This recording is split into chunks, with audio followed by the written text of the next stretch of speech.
मेरे लिए क्या किया है। तो चले जाओ बरेली शरीफ में रेलवे स्टेशन की तरफ, चले जाओ सैटेलाइट की तरफ, चले जाओ बस स्टैंड की तरफ। वहां कुछ लोग तुम्हें ऐसे मिलेंगे कि रात के 2 बजे 3 बजे ऐसे कोहरे के आलम में कोई ऑटो रिक्शा लिए खड़ा है, कोई टेम्पू लिए खड़ा है, कोई 4 व्हीलर लेकर के खड़ा है, कोई बस लेकर के खड़ा है, कोई ट्रक लेकर के खड़ा है।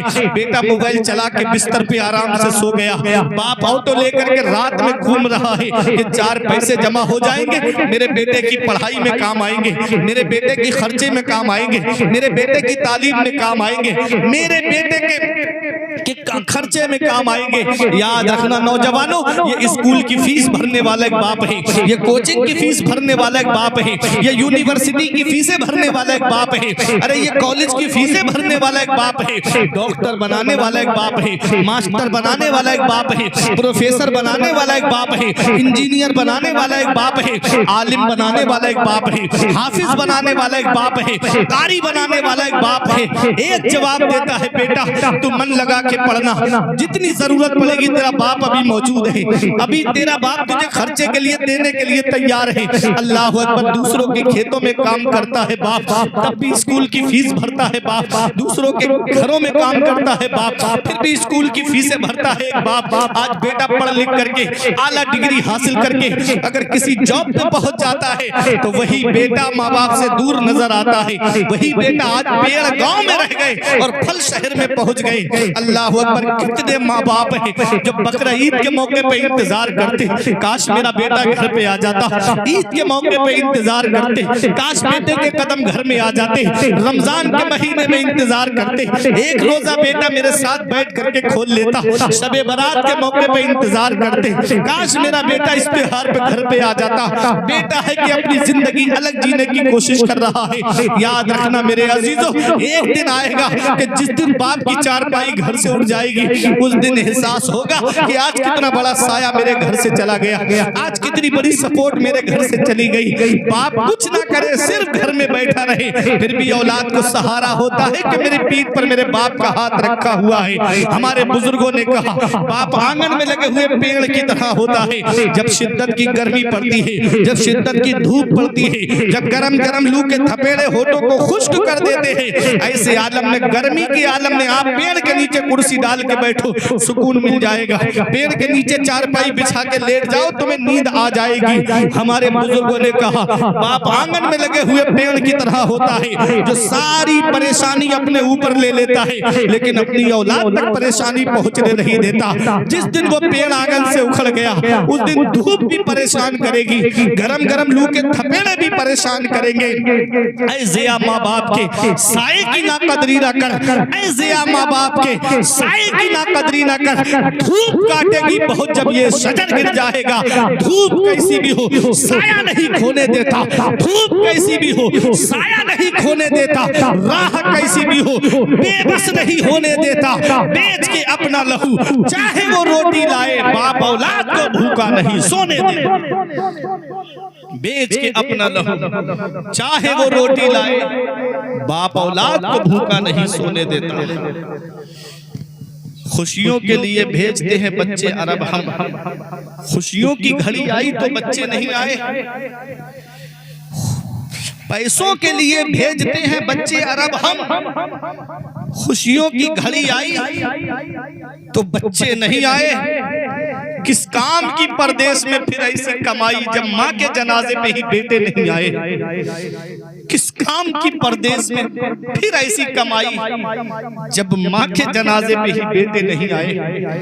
रे अजीजों, दिया था अब्बा ने जो एक झूमर बेच डाला था, खुशी से अपने अरमानों का दफ्तर बेच डाला था। बुलंदी मिल गई तो भूल बैठे हैं वही बेटे, कभी जिनके लिए अम्मी ने जेवर बेच डाला था। बुलंदी मिल गई तो भूल बैठे हैं वही बेटे, कभी जिनके लिए अम्मी ने जेवर बेच डाला था। आज हमारे माँ बाप जिंदा हैं, उनकी कदर नहीं करते हैं। आज हमारे कमरे में एसी चले, जाड़ों में गर्म हीटर लगा है, और माँ बाप हैं कि तीनों झोपड़ियों में खपरेल में रह के अपनी जिंदगी गुजार रहे हैं। हम हर साल नया लिहाफ बदले और माँ बाप पुराना लिहाफ ओढ़ के जिंदगी गुजारे। क्या इस दिन के लिए बाप ने औलाद को जवान किया था? क्या इस औलाद के लिए आस्थानों की खाक छानी थी, दुआएं की थी जाकर के? क्या इस औलाद के लिए आलिमों के घरों के चक्कर लगाए थे, हजरत दुआ कर दो घर में चिराग जलाने वाला आ जाए? नई नवेली दुल्हन के कदम घर में क्या है, माँ बाप का बिस्तर घर से बाहर। बाप सीने से लगा के औलाद को रखता है। अगर बाप की 3 बेटे हैं तो तीनों को अलग अलग घर रूम बना के देता, अलग अलग कमरे बना के देता, अपने लिए एक भी रूम नहीं बनाता। वो जानता ना मेरा बेटा मेरा सहारा बनेगा। उसे क्या पता कि बेटा जो है बुढ़ापे में ओल्ड एज होम में छोड़ देगा। उसे क्या पता कि बुढ़ापे में बेटा जो है ले जा करके कहीं और अपने माँ बाप को छोड़ देगा ओल्ड एज होम के अंदर। अल्लाह अकबर। क्या जवाब देंगे कयामत में हम अपने नबी को? कौन सा मुंह लेके जाएंगे अपने आका के सामने हम? मेरे अजीजों, माँ बाप अल्लाह की बहुत बड़ी नेमत है। मौलाना रूम फरमाते हैं पहली मोहब्बत है माँ बाप की जो दुनिया में बदला मांगती है। अगर तुम अपने माँ बाप के साथ भलाई करोगे तो तुम्हारी औलाद तुम्हारे साथ भलाई करेगी, और अगर अपने माँ बाप के साथ तुमने भलाई नहीं की तो बुढ़ापे में ये उम्मीद लगा के मत बैठना कि तुम्हारी औलाद तुम्हारा सहारा बन जाएगी। आका के वसीले से कभी तो नमाज से औलाद माने मांगी थी बंदा नवाज से। माँ बाप जिंदगी में देखने को तरस गए, मरने के बाद आते हैं बेटे जहाज से। ये हाल है आज की औलाद का। मेरे आका की बारगाह में यमन के नौजवान सहाबी आए, जवान थे। आके अर्ज किया या रसूल अल्लाह मैं यमन से आया और मेरी जितनी जिंदगी बची है मैं मदीने शरीफ में गुजारूंगा, वापस अपने यमन नहीं जाऊंगा। आका ने क्या फरमाया, हल लका अबावाया, क्या तुम्हारे माँ बाप जिंदा हैं? क्या माँ बाप हयात हैं? अर्ज किया हाँ या रसूल अल्लाह माँ बाप तो जिंदा हैं। वो बेटे इस हदीस पाक की रोशनी में नसीहत हासिल करें जो माँ बाप को छोड़ के कोई ससुराल में जाके रह रहा है, कोई शहर में जाकर के रह रहा है, कोई कहीं अपनी जिंदगी गुजार रहा है और माँ बाप से इजाजत नहीं ली, माँ बाप से नहीं पूछा कि मैं चला जाऊं कि नहीं चला जाऊं, बगैर माँ बाप की इजाजत के, बगैर माँ बाप की मर्जी की कोई अपनी जिंदगी अलग गुजारने की कोशिश कर रहा है। ऐसे बेटों के लिए यह हदीस पाक नसीहत। मेरे आका ने इरशाद फरमाया हल लका अबावाया, क्या तुम्हारे माँ बाप जिंदा हैं? अर्ज किया हाँ या रसूल अल्लाह माँ बाप तो जिंदा हैं। फरमाया क्या इजाजत लेकर आए हो? क्या माँ बाप से पूछ कर आए हो कि आका की बारगाह में जा रहा हूँ? अर्ज किया हाँ या रसूल अल्लाह मैं पूछ के आया हूँ। आका ने फरमाया जब पूछा तो ये बताया कि अब उनका बेटा वापस नहीं आएगा? अर्ज किया हाँ या रसूल अल्लाह मैंने ये भी बताया है कि मैं वापस नहीं आऊंगा, जितनी जिंदगी बची है मदीने शरीफ में गुजारूंगा, आखिरी बार अपने बेटे का चेहरा देख लो। आका ने फरमाया जब तुमने ये कहा कि आखिरी बार अपने बेटे का चेहरा देख लो तो तुम्हारे माँ बाप का हाल कैसा था? हंस रहे थे कि रो रहे थे? सहाबी की आंखों में आंसू आ गए। अर्ज करते हैं या रसूल अल्लाह जब मैंने ये कहा कि अब मैं वापस नहीं आऊंगा तो मेरे माँ बाप मेरे गले लग के फूट फूट के रो रहे थे, उनकी आंखों में आंसू थे। आका तशरीफ फरमाते जलाल आ गया, आका को उठ के खड़े हो गए, इरशाद फरमाते हैं इरजे इलैहिमा फअदहिकहुमा कमा अबकैतहुमा, ए मेरे सहाबी वापस चले जाओ, जहां से आए हो वहीं लौट के चले जाओ, और जैसे माँ बाप को रुला के आए हो वैसे उन्हें हंसा दो, वो यमन में खुश हो जाएंगे, तेरा नबी तुझसे मदीने में राजी हो जाएगा। ओ माँ बाप को सता करके उम्रे के टूरों पे टूर करने वालों, ओ माँ बाप को सता करके बगदाद अजमेर कलियर के चक्कर लगाने वालों, इधर माँ बाप एक एक पैसे की दवाई के लिए परेशान और बेटा अजमेर की बड़ी देग में पैसे डाल कर आ रहा है, माँ बाप एक एक पैसे की दवाई के लिए परेशान और बेटा नैनीताल शिमला मसूरी कश्मीर की सैर करता नजर आ रहा है।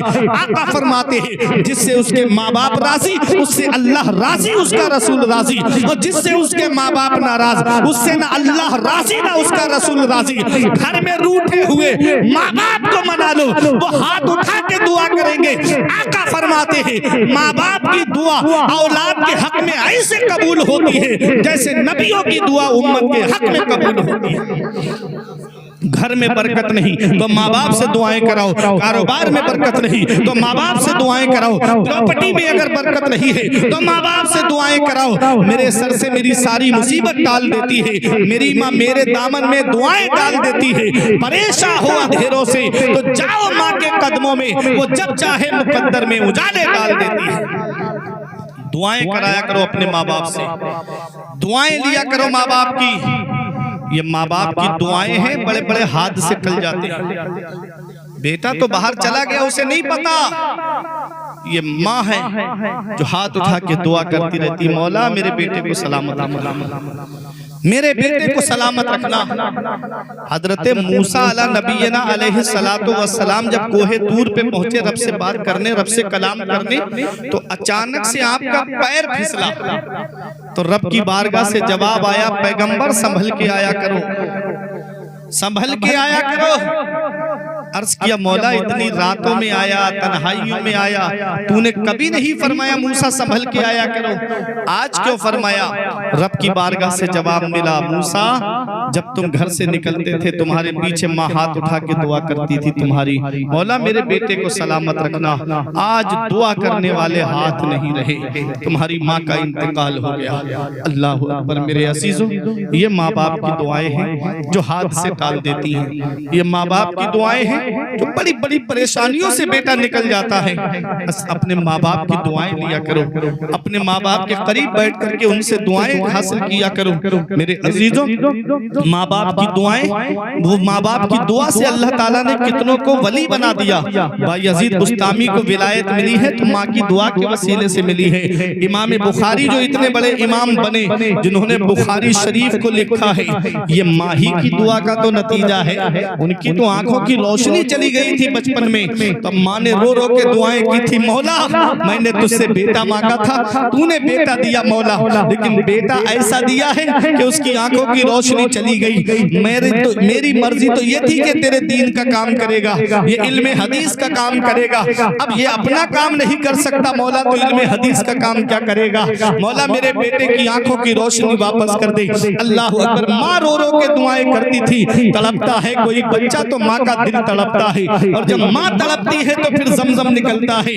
माँ की आंखों में आंसू थे, माँ रो रो के दुआएं कर रही है। जब लेटी तो ख्वाब में हजरत इब्राहीम अलैहिस्सलाम तशरीफ लाए, इरशाद फरमाया, परेशान मत हो इस्माइल की वालिदा, परेशान मत हो, देख तेरे बेटे की रोशनी, अल्लाह ने आंखों की रोशनी अल्लाह ने वापस कर दी है। बेटे को जगाया, बेटे को उठाया, कहा बेटा मैंने ऐसा ऐसा मुबारक ख्वाब देखा है, मेरे बेटे बता क्या तू मुझे देख पा रहा है? इमाम बुखारी ने आंखें खोल के कहा, माँ मैं आपको देख रहा हूँ, आप सब्ज रंग की चादर ओढ़े हुए हैं। माँ ने सीने से लगा लिया अपने बेटे को। ये माँ की दुआएं हैं मेरे अजीजों, इसका पता हमें तब चलता है माँ बाप क्या है, इसका एहसास हमें तब होता है जब हम खुद बाप बनते हैं, जब खुद की औलाद होती है ना, तब हमें एहसास होता है कि आज ये बाप क्या होता है, माँ क्या होती है। मेरे अजीजों, आओ जरा आपको बताता हुआ चलूं। आज हमारी औलाद बीमार पड़ जाए हम परेशान हो जाते हैं। अगर गाय बोझ के डॉक्टरों से फायदा नहीं होता, कोई पीलीभीत लेकर के जाता है, कोई बरेली शरीफ लेकर के जाता है, यहाँ डॉक्टरों से फायदा नहीं होता, कोई दिल्ली वगैरह लेकर के जाता है। क्या कहता है डॉक्टर साहब, जमीन बिके तो बिक जाए, मकान बिके तो बिक जाए, प्रॉपर्टी जाए तो चली जाए, लेकिन मेरे बेटे को कुछ नहीं होना चाहिए। आज वो बेटा, आज हमारी औलाद बीमार पड़ी, हम परेशान हो गए। कभी अपने बचपन पे गौर करो, जब बचपन में हम बीमार पड़े थे, यही हमारा बूढ़ा बाप है जिसकी खांसी अच्छी नहीं लगती, हमें डॉक्टरों के पास लेकर गया। यही हमारी माँ है जिसने सर्दी में अपनी चादर अपनी औलाद को ओढ़ा दी, खुद तो सर्दी में ठिठुरती रही, लेकिन बेटे को सर्दी लगने नहीं दी। अगर बारिश आ गई तो बाप ने छाता औलाद के ऊपर कर दिया, खुद भीग गया लेकिन बेटे को भीगने नहीं दिया। आज वही बेटा जवान हुआ, माँ बाप का बिस्तर घर से बाहर, कौन सा मुंह लेके आका की बारगाह में जाएंगे, कौन सा चेहरा लेकर शाफिई महशर की बारगाह बारगाह में जाएंगे। मेरे अजीजों, माँ बाप हमारे लिए जन्नत भी है, माँ बाप हमारे लिए जहन्नम भी है। माँ बाप को राजी रखोगे, खुश रखोगे, अल्लाह जन्नत अता फरमाएगा, और माँ बाप को नाराज किया, उन्हें सताया, तो अल्लाह ताला जहन्नम में डालेगा। ये माँ बाप की खिदमत करते रहो, माँ बाप का फर्माबरदार बन करके रहो, माँ बाप की खिदमत करते रहोगे, जन्नतियों में तुम्हारा नाम लिख दिया जाएगा। ऐ मेरे अजीजों, मैंने कुरान की जो आयत पढ़ी, अल्लाह फरमाता इन्नल्लाह यअमुरु बिल अदल वल इहसान, बेशक अल्लाह तुम्हें हुक्म देता है कि तुम इंसाफ करो, तुम इंसाफ करो। और इंसाफ किसे कहते हैं? हर हकदार को उसका हक दिया जाए। तो माँ बाप के भी हक हैं, माँ बाप के हुकूक की अदायगी करो। अगर उन्हें कोई चीज खाने का दिल कर रहा है तो माँ बाप के लिए ला करके दो। 3 खर्चे ऐसे हैं, मैंने किताब में पढ़ा है, 3 खर्चे ऐसे हैं जिसका हिसाब अल्लाह ताला कयामत के दिन नहीं लेगा। वो 3 खर्चे क्या हैं? तो सुनो, पहला खर्चा वो है जो इफ्तार के लिए खर्च किया जाता है। पहला माल वो है जो इफ्तार के लिए खर्च किया जाता है। इफ्तार के लिए, रोजा खोलने के लिए जो सामान आप खरीद के लाओगे, रोजा खोलने के लिए जो खाने पीने का सामान आप लाओगे, अल्लाह कयामत में उस माल का हिसाब नहीं लेगा। अल्लाह कयामत में उस माल के बारे में नहीं पूछेगा। मेरे अजीजों, दूसरा खर्चा वो है जो माँ बाप के ऊपर किया जाता है। उनके कपड़े फट गए हैं, उन्हें कपड़े ला करके दो। उनके पास में चादर नहीं है, उनको चादर ला करके दो। उनको खाने पीने का सामान ला करके दो। ये वो खर्चा है जिसका हिसाब अल्लाह कयामत के दिन नहीं लेगा, वरना हर चीज का हिसाब होगा, जर्रे जर्रे का हिसाब होगा। छोटी से छोटी नेकी भी कयामत में देखोगे, छोटे से छोटा गुनाह भी कयामत में देखोगे मेरे अजीजों। और तीसरा खर्चा वो है जो बीवी बच्चों के ऊपर खर्च किया जाता है। उनको खाने पीने का सामान ला करके देना, उनको पहनने के कपड़े ला करके देना, उनकी जरूरतों का सामान ला करके देना। ये वो खर्चे हैं जिसका हिसाब अल्लाह कयामत के दिन नहीं लेगा मेरे अजीजों। न कयामत का दिन तो वो होगा, नफ्सी नफ्सी का आलम होगा। मेरे आका फरमाते हैं ला तज़ूलु क़दमा अब्दिन हत्ता युसअला अन अर्बईन। आका फरमाते हैं बंदा हिसाब की जगह से 1 इंच नहीं हट पाएगा जब तक 4 सवालों के जवाब नहीं दे देगा। 4 सवाल होंगे कयामत के दिन। आका फरमाते जब तक जवाब नहीं देगा हट नहीं सकता हिसाब की जगह से। अब मुझे ये मेरी बात जो है नसीहत के तौर पे दिल की तख्ती पे लिख लेना, यही मेरा आखिरी पैगाम है आपके सामने। उसके बाद मेरी तकरीर खत्म हो जाएगी। यही हदीस का मफहूम सुनो। आका फरमाते हैं ला तज़ूलु क़दमा अब्दिन हत्ता युसअला अन अर्बईन। कयामत के दिन बंदा हिसाब की जगह से 1 इंच नहीं हट सकता जब तक 4 सवालों के जवाब नहीं दे देगा। अन उम्रिही फीमा अफनाहु, उम्र के बारे में पूछेगा अल्लाह, ये उम्र कहाँ फना करके आया, ये उम्र कहाँ गुजार करके आया। और जवानों से जवानी के बारे में पूछा जाएगा। जवानी जो दीवानी होती है, इस जवानी को तुमने कहाँ पर गुजारा? कहीं शराब की दुकानों पे तो नहीं गुजारा, कहीं जिना के अड्डों पे तो नहीं गुजारा, कहीं अय्याशियों के अड्डों पे तो नहीं गुजारा। इस जवानी को कहाँ गुजार के आए हो? जवानी जो अल्लाह की नेमत है, सेहत जो अल्लाह की नेमत है, ताकत जो अल्लाह की नेमत है, इसको किस इस्तेमाल में तुमने लिया? अल्लाह की इबादत की कि नहीं की? नमाजें पढ़ी कि नहीं पढ़ी? नेक काम किए कि नहीं किए? रमजान के रोजे रखे कि नहीं रखे? बड़े बड़े लोग आप देखेंगे ताकतवर होंगे, पहलवान होंगे, लेकिन जब रमजान का महीना आएगा किस्म किस्म के बहाने बना कर बीमारियों के रोजे छोड़ना शुरू कर देते हैं। कोई कहता है मेरा बीपी लो हो जाता है, कोई कहता है कि मुझे फला तकलीफ हो जाती है, कोई कुछ कहता है, कोई कुछ कहता है। आका फरमाते हैं सूमू तसाहू, रोजा रखो सेहतमंद हो जाओगे। ये आका की हदीस है। आका फरमाते हैं सूमू तसाहू, रोजा रखो सेहतमंद हो जाओगे। सेहतमंद होने का मतलब क्या है? तो सुनो, जो 11 महीने हम लगातार खाते हैं, कोई चिकन खा रहा है, कोई बटर चिकन खा रहा है, कोई बटर पनीर खा रहा है, ये चिकनी चीजें खा करके हमारा लीवर डैमेज हो जाता है। 11 महीने लगातार खाने से हमारे लीवर में कमजोरी आ जाती है। तो सुनो, डॉक्टर भी कहते हैं कि कम से कम 8-10 घंटे के लिए मुंह को रोक लेना चाहिए खाने पीने से, ताकि लीवर दुरुस्त हो जाए, ताकि लीवर काम करने लगे। एक मोटरसाइकिल वो है जिसकी सर्विस बिल्कुल ना कराओ, बस चलाते रहो, बस चलाते रहो, तो बताओ क्या उसका इंजन काम करेगा? एक दिन ऐसा आएगा कि इंजन फेल हो जाएगा, इंजन खराब हो जाएगा। यही हमारे जिस्म का हाल है। हम 11 महीने लगातार खाते रहते हैं। 1 महीने के रोजे अल्लाह ने इसलिए हमारे ऊपर फर्ज किए लिए हैं कि हम 1 महीने के रोजे रखेंगे, अल्लाह की इबादत भी हो जाएगी और हमारा लीवर भी तरोताजा हो जाएगा। अल्लाह ने इसलिए रमजान के रोजे रखे। सूमू तसाहू, रोजे रखो सेहतमंद हो जाओगे, ये आका की हदीस है। और वो बीमारी का बहाना कर रहा है कि मैं बीमार पड़ जाऊंगा, रोजा रखूंगा तो मर जाऊंगा। आज तक मैंने किसी एक आदमी को नहीं देखा कि जिसने रोजा रखा हो, रोजा रख करके वो मर गया, भूख की वजह से या प्यास की वजह से नहीं। अल्लाह सब्र देता है।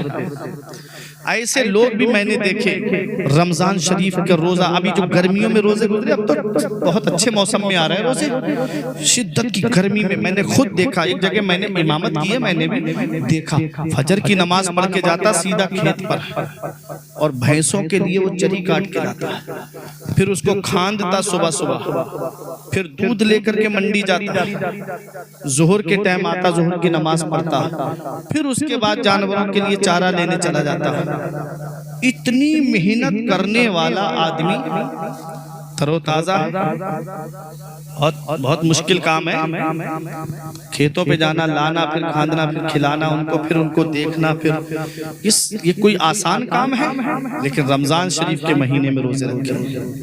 मैंने ऐसा भी आदमी देखा, एक सरिया वाले की दुकान पे, सरिया सीमेंट वाली दुकान पे वो काम करता था और वजन खींच के लेकर के जाता था सरिया पहुंचाने के लिए, फिर भी रोजा रखता है। एक भी मैंने रोजा रख के भूख प्यास से मरते हुए नहीं देखा। और ये कहते हैं मुझे बीमारी है, बीपी लो हो गया तो मैं मर जाऊंगा। अरे मर गए, रोजे की हालत में जाओगे, सीधे जन्नत में जाओगे। लेकिन बहाना नहीं, अल्लाह दिलों के राज जानता है। साल में एक बार रमजान शरीफ के रोजे आते हैं हमारे लिए, उसे भी हमने किस हाल में गुजारा? रोजे रखकर नहीं, गलियों में बीड़ी पीता फिर रहा है, कोई गुटखा खाता, एहतराम भी नहीं रोजे का।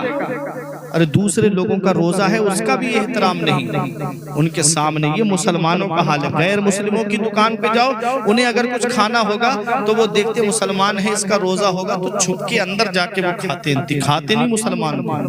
और मुसलमान के सामने खाता है।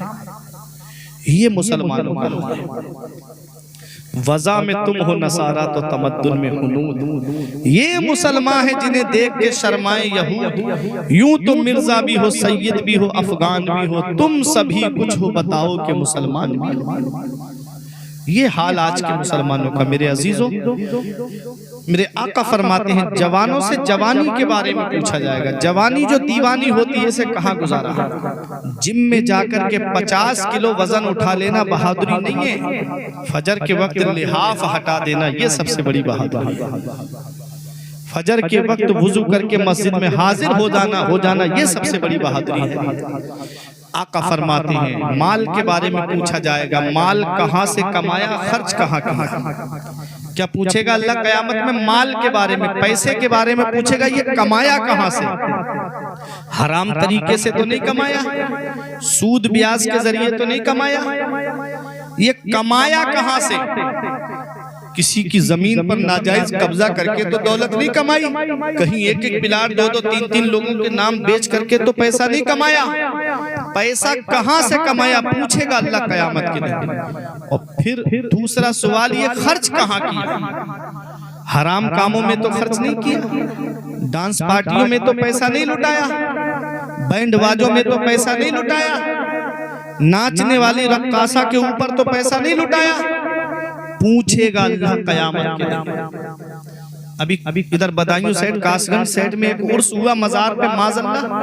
वहां पर नाचने वाली रक्कासा को लाया गया और उर्स के मौके पे नाचने वाली रक्कासा आकर के डांस कर रही हैं और तमाम लोग उस डांस को देख रहे हैं और नाम है मजार पे उर्स। इन चीजों के लिए पैसा जमा किया, इन चीजों के लिए कौम का पैसा इकट्ठा करके लाए। हम परेशान यूं ही नहीं है, हमारे ऊपर जुल्म और सितम के पहाड़ यूं ही नहीं तोड़े जा रहे हैं, हमारे अपने आमाल हैं। आज हम उर्सों के नाम पे बेहयाई कर रहे हैं, आज उर्सों के नाम पर हम बेपर्दगी का बाजार गर्म कर रहे हैं। अभी कोई हमारे मकान की छत पे झांक ले तो हम मारने के लिए लिपट जाएंगे उसको। तेरी हिम्मत कैसे हुई, तूने मेरे घर में झांका? मेरी बेटी बैठी थी, मेरी बहन आंगन में बैठी थी, और उर्स के मौके पे हमारी गैरत कहाँ चली जाती है? ब्याह शादियों के मौके पे गैरत कहाँ चली जाती है? भाई खुद अपनी बहन को मेकअप करा के शादी हाल में लेके जाता है, बेपर्दा बहन जा रही है उसके साथ में, बेपर्दा बीबी जा रही है उसके साथ में मेकअप करके। कुरान कहता है कि औरत अपना मेकअप किसी के ऊपर जाहिर ना करे, सिर्फ अपने शौहर के सामने जाहिर करे। औरत का मेकअप सिर्फ शौहर के लिए है, और शौहर ये नहीं पूछता कि मेकअप तो मेरे लिए था, ये किसको दिखाने जा रही है। एक बार भी हम नहीं पूछते। ये हाल आज हमारा है। एक एक पैसे का हिसाब लेगा अल्लाह क़यामत के दिन। एक एक पैसे के बारे में पूछा जाएगा।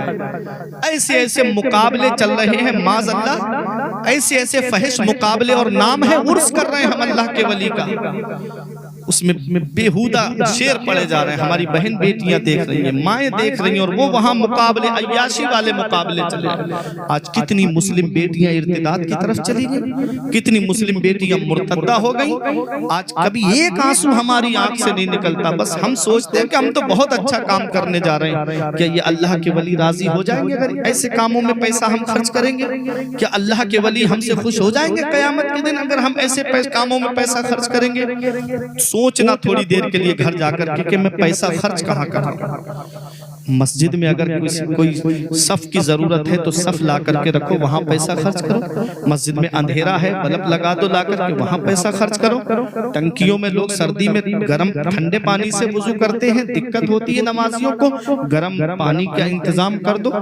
एक आदमी ने भी अगर तुम्हारे खर्च किए हुए पैसे से फायदा उठा लिया मस्जिद या मदरसे में, तो वही कयामत में तुम्हारी बख्शिश का जरिया बन जाएगा।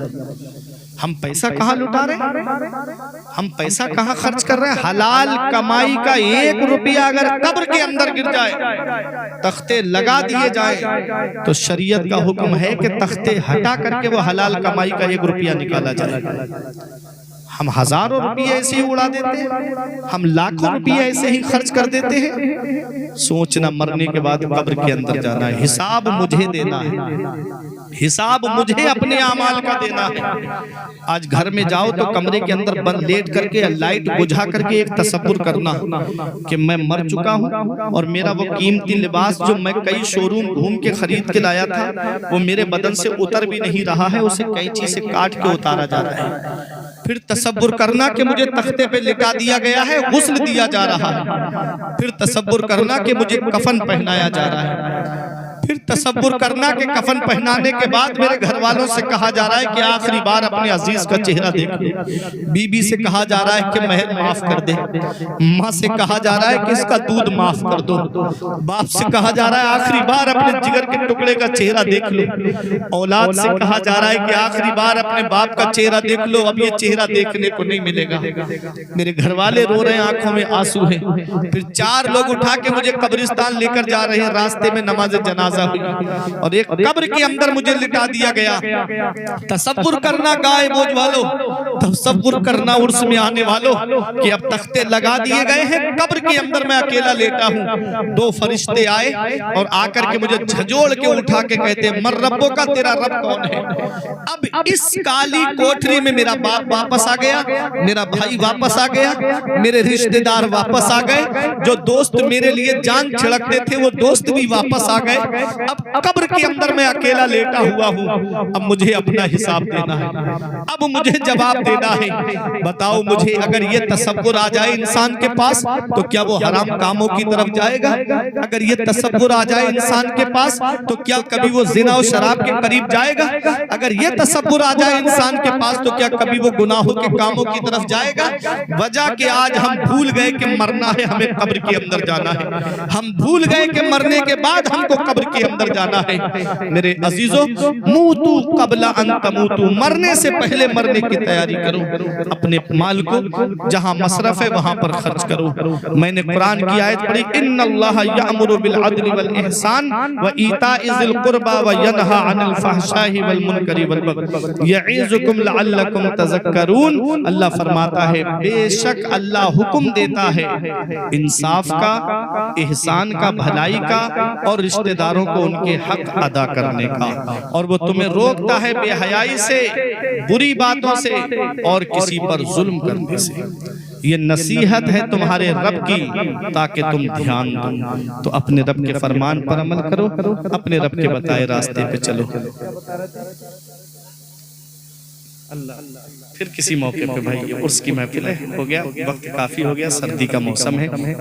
मैं दुआ करता हूँ परवरदिगार आलम की बारगाह में कि मेरे लिसानी की वजह से या बतकाज़ा बशरियत कोई गलती हो गई हो तो मौला मुझे माफ फरमाए। अस्तगफिरुल्लाह रब्बी मिन कुल्ली ज़ंबि व अतूबु इलैह। कलमा तैयब पढ़े, ला इलाहा इल्लल्लाहु मुहम्मदुर रसूलुल्लाह सल्लल्लाहु तआला अलैहि वसल्लम। ये जिंदगी सवारिए दिलशाद कीजिए, लम्हात जिंदगी के ना बर्बाद कीजिए। जब मकसद हयात इबादत खुदा की है, पढ़िए नमाज, मस्जिदें आबाद कीजिए। सभी के सामने एक दिन जरूर आता है, ये हुस्न फानी है लेकिन गुरूर आता है। किसी क्रीम से पाउडर से कुछ नहीं होता, नमाज पढ़ने से चेहरे पे नूर आता है। रही कली तो फूल खिलेंगे।